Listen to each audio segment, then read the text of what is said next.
Доллар – грязная бумажка, капиталистические свиньи, Америка – новый рейх, а международные финансовые институты – инструмент удержания власти иллюминатов. Слышали такое? А про ужасы капитализма слышали? Kids eating rats for dinner. Yes, it's happening in America. Так вот, сегодня мы поговорим про одну из таких тем, так называемый Вашингтонский консенсус. Пропагандисты любят говорить о западных методичках, по которым якобы действует вся оппозиция и все никчемные либералы. По ним работают СМИ, совершаются революции и подрываются традиционные ценности. Вашингтонский консенсус часто называют одной из таких методичек. Однако для большинства людей это словосочетание говорит о немногом, если вообще о чем-то говорит. Хотя на самом деле Вашингтонский консенсус представляет собой вполне приемлемый гайдлайн по приведению национальной экономики в конкурентоспособное состояние. Именно его постулаты смогли привести Польшу, Чехию, Словакию к настоящему экономическому чуду, выведя их из нищеты 90-х и задав тренд на повышение качества жизни до западноевропейского уровня. В сегодняшнем видео мы попытаемся разобраться, что ведущие экономисты предлагали странам в кризисе делать с госрасходами, налогами, инфляцией, какую роль в этом играет МВФ и что из этого всего вышло. А перед началом ролика не забудь подписаться на наш канал, ну и нажать на колокольчик. Нам будет приятно, а ты будешь получать новый контент вовремя.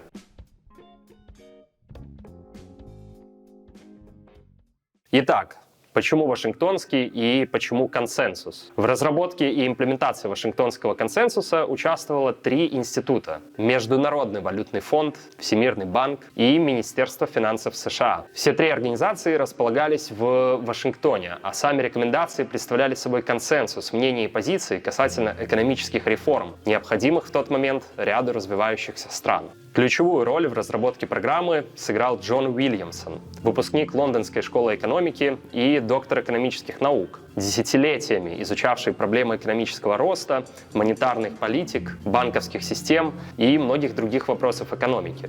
Выработанные предписания консенсуса должны были стать условием получения финансовой помощи и кредитов от МВФ и Всемирного банка, так как и любые банки, они были заинтересованы в возвращении своих кредитов, а не их постоянной реструктуризации. И именно эти предписания должны были вывести экономики стран-получательниц на конкурентоспособный и самодостаточный уровни. И хотя сам термин и анализ эффективности Вашингтонского консенсуса в первую очередь можно встретить в связке с Латинской Америкой и Африкой, похожие предписания по либерализации экономики применялись и позже, в 90-е и нулевые в отношении стран бывшего социалистического блока. На протяжении большей части 90-х годов страны Центральной и Восточной Европы сотрудничали с Международным валютным фондом, получали от него консультации, техническую помощь и, конечно же, финансовую поддержку. За время членства Международный валютный фонд предоставил Беларуси поддержку общей суммой около 3,8 миллиардов долларов. А в 2020-м Международный валютный фонд безвозмездно выделил Беларуси почти 1 миллиард в рамках поддержки стран для восстановления от пандемии коронавируса. Подробнее к сотрудничеству Беларуси и МВФ мы вернемся позже, а пока давайте рассмотрим те самые 10 пунктов Вашингтонского консенсуса. Дисциплинированная фискальная политика. Или, другими словами, поддержание минимального дефицита бюджета, что необходимо для стабильности цен и избежания гиперинфляции. Реструктуризация государственных расходов. Этот далекий от популярности пункт в программе реформ предполагает минимизацию государственных субсидий для отдельных групп населения и концентрацию на областях, приносящих пользу обществу в целом, а значит, никакого поддержания нерентабельных предприятий ради сохранения рабочих мест. Бюджетные расходы сосредотачиваются на сферах, обеспечивающих долгосрочный рост, таких как образование, здравоохранение, ну и общая инфраструктура. Пункт 3. Налоговая реформа. Реформа предполагала 2 основных цели. С одной стороны, это расширение налоговой базы, то есть налогооблагаемых субъектов, а с другой — снижение предельной налоговой ставки, то есть дополнительного налога на каждую единицу прироста дохода. Вторая часть реформы призвана стимулировать иностранные инвестиции благодаря более низким налогам и повышать конкурентоспособность страны на международной арене. Еще одним неочевидным преимуществом является то, что снижение налоговой ставки должно на самом деле увеличить налоговое поступление в бюджет. Поступления повышаются вместе с налоговой ставкой до определенного момента. Но после этого поступления будут снижаться, потому что люди будут переводить свои деньги за границу или избегать уплаты налогов любыми другими способами. Ну, я думаю, вы сами это знаете. 4-й пункт – свободный обменный курс национальной валюты. Отсутствие сдерживания обменного курса, конечно, допускало девальвацию национальной валюты.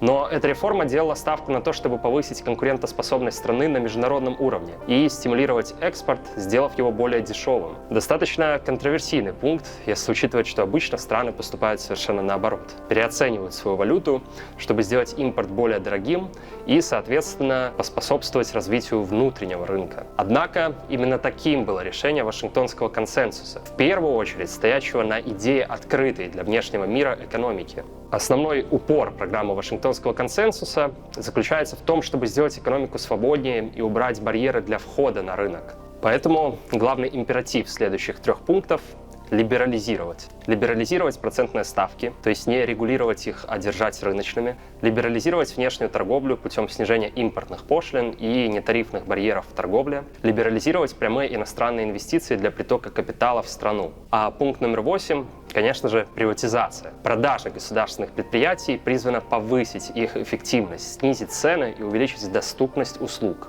Собственники, несущие риски в случае неудачи, имеют больший стимул развивать свою компанию и не доводить ее до убыточного состояния, требующего постоянного вливания со стороны государства. 9-й пункт – дерегулирование экономики. В самом широком смысле повторяет пункты о либерализации. В частности, он подразумевает снятие правил, которые препятствуют выходу на рынок или ограничивают конкуренцию, за исключением тех, которые оправданы по соображениям национальной безопасности, окружающей среды и защиты прав потребителей. Поощряется ограничение роли государства в экономике, чтобы дать больше пространства для частного сектора. Ну и последний 10-й пункт – защита прав собственности, просто отче наш рыночной экономики. Частная собственность не должна изыматься для общественного пользования без справедливой компенсации, но и не должна изыматься в принципе.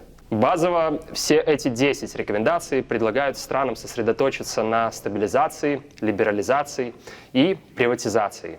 Рынок нужно сделать максимально открытым к международным инвестициям, а роль государства в экономике нужно значительно снизить. Другие экономисты также часто сводили принципы Вашингтонского консенсуса к учениям неолиберализма. Но сам Уильямсон отмечал, что нельзя проводить знак равенства между этими понятиями, подчеркивая бесспорность 3 пунктов консенсуса вне зависимости от экономических и политических взглядов.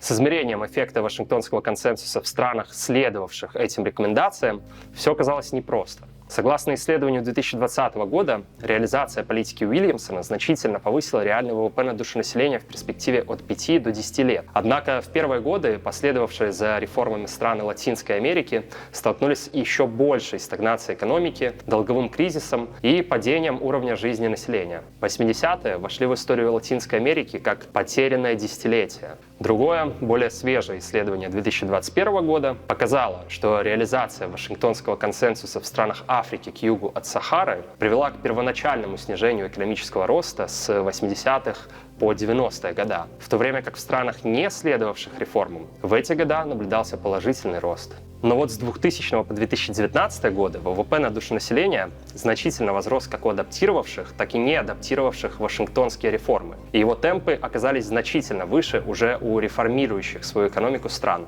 Таким образом, мы видим, что экономические реформы, предложенные Уильямсоном, не обещали магического роста в первые же годы после их имплементации, однако были рассчитаны на долгосрочную перспективу. Вашингтонский консенсус действительно вызвал множество дебатов и критики, особенно со стороны левых сил.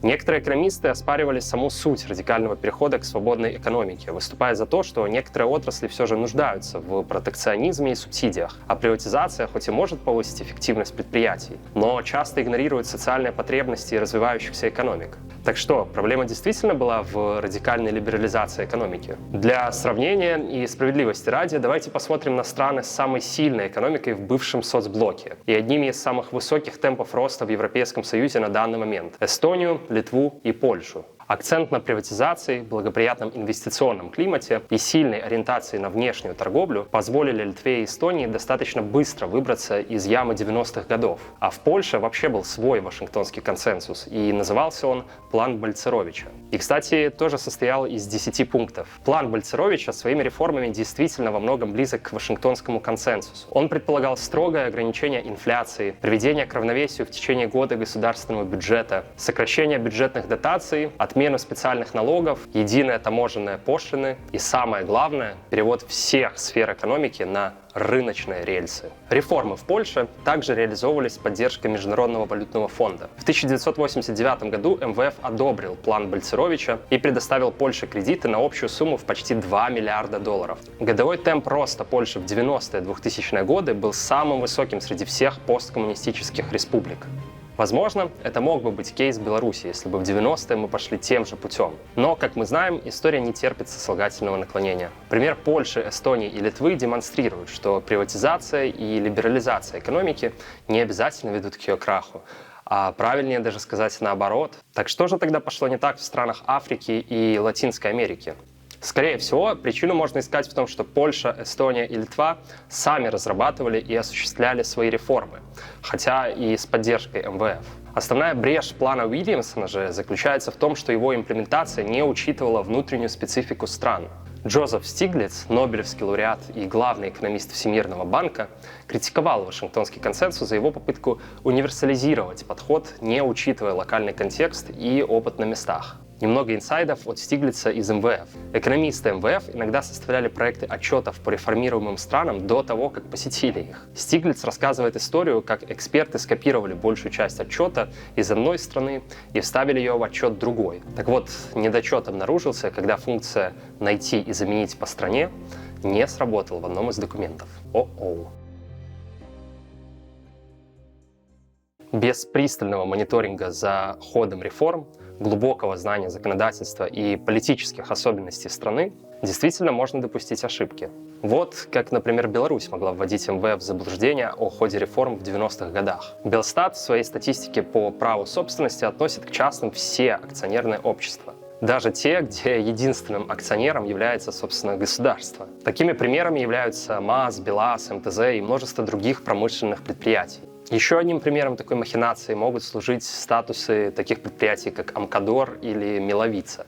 Обе компании формально являются частными, однако Амкадор подчиняется непосредственно Минпромторгу, а Миловица вместе с еще 85 компаниями входит в госконсорциум Беллехпром. Что это означает на практике? Правительство может навязывать этим компаниям объемы производства, цены, уровень заработной платы и другие показатели. 2000 надо умереть, но произвести. А компания, в свою очередь, должна отчитываться перед государственными органами о результатах их предпринимательской деятельности. Вот вам и социально ориентированная рыночная экономика в действии.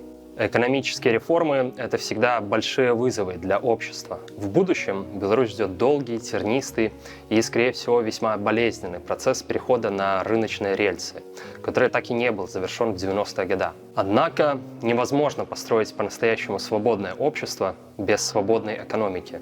И главным достижением либерализации экономики является не увеличение ВВП, рост заработной платы или уменьшение уровня бедности, а демократизация общества. Рыночное преобразование создает благоприятную почву для участия граждан в жизни страны. Ведь обществу собственников всегда есть что отстаивать, а обществу госслужащих всегда есть чего бояться.